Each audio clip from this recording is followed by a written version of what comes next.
Hello everyone, welcome back to my channel. I'm Nimantrita. Hope everyone is doing really well.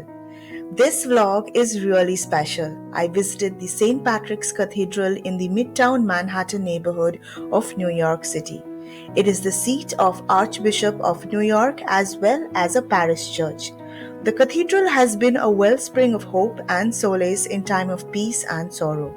While the surrounding urban environment has seen constant change, St. Patrick's Cathedral has stood strong, overlooking the Fifth Avenue since its inception in 1879. Come, let's explore this marvel today.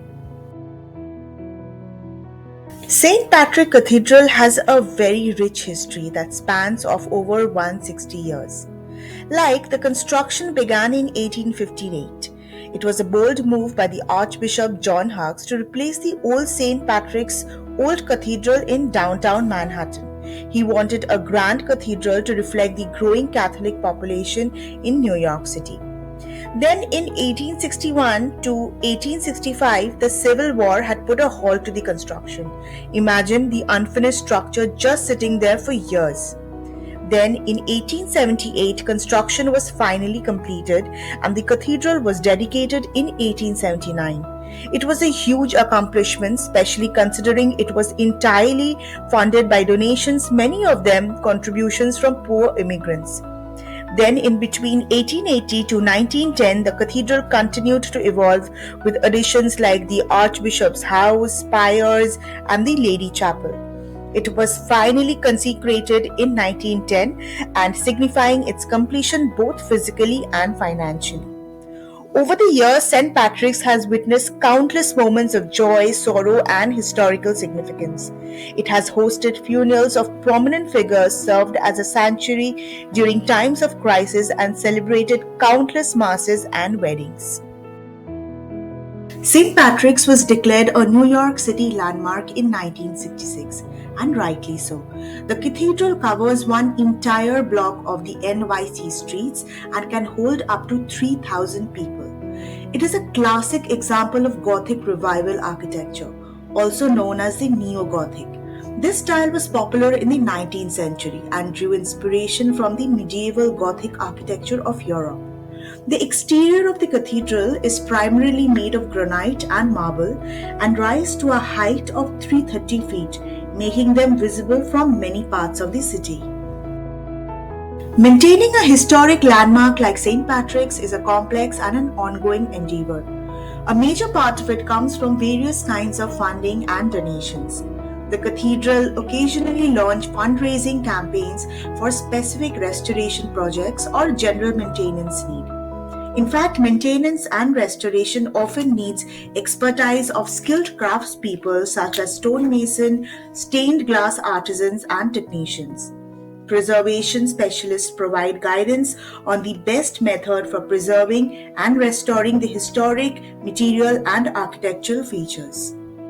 The 94 stained glasses windows in St. Patrick's Cathedral weren't all created at once.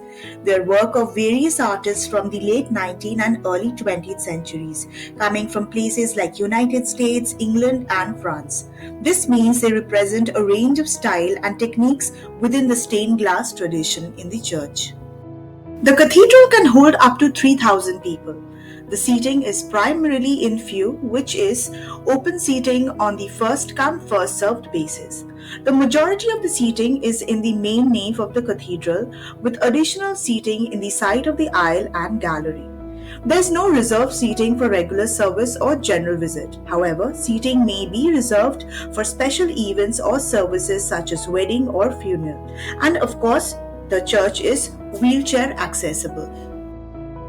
The cathedral's nave boasts a magnificent vaulted ceiling that soars to a height of 124 feet. This incredible height creates a sense of awe and grandeur, drawing the eye upward and emphasizing the cathedral's verticality. The ceiling is constructed with intricate Gothic vaulting, a hallmark of the style. These walls are not only visually stunning, but they also play a structural role, distributing the weight of the roof and allowing for the large open spaces characteristics of the Gothic cathedral. If we talk about light and space, the high ceiling allows for ample natural light to flood the interior through the stained glass windows, creating a bright and airy atmosphere. This emphasis on light and space is a key element of Gothic architecture, symbolizing the divine. The original doors of St. Patrick's Cathedral were made of wood, however, they were replaced with bronze doors in 1949. These bronze doors were restored in 2013 and feature sculptures of saint and other religious figures.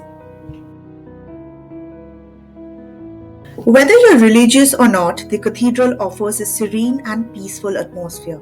It's a place where you can escape the hustle and the bustle of the city and find a moment for reflection. The beauty and the grandeur of the cathedral can inspire a sense of awe and wonder. It's a place where you can connect with something larger than yourself.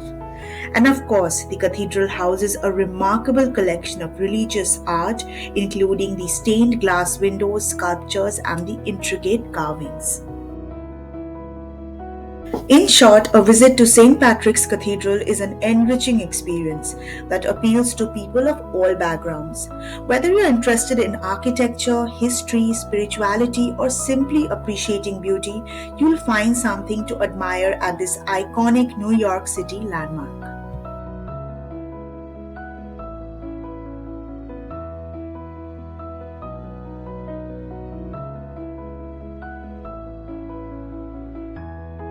I left the place with so much solace and peace within. It was absolutely worth visiting this place. Thank you everyone for watching. If you liked the video, put a thumbs up and don't forget to subscribe if you haven't already. This is Nimantrita. I'm going to surely come back with another video very soon. Till then, bye bye.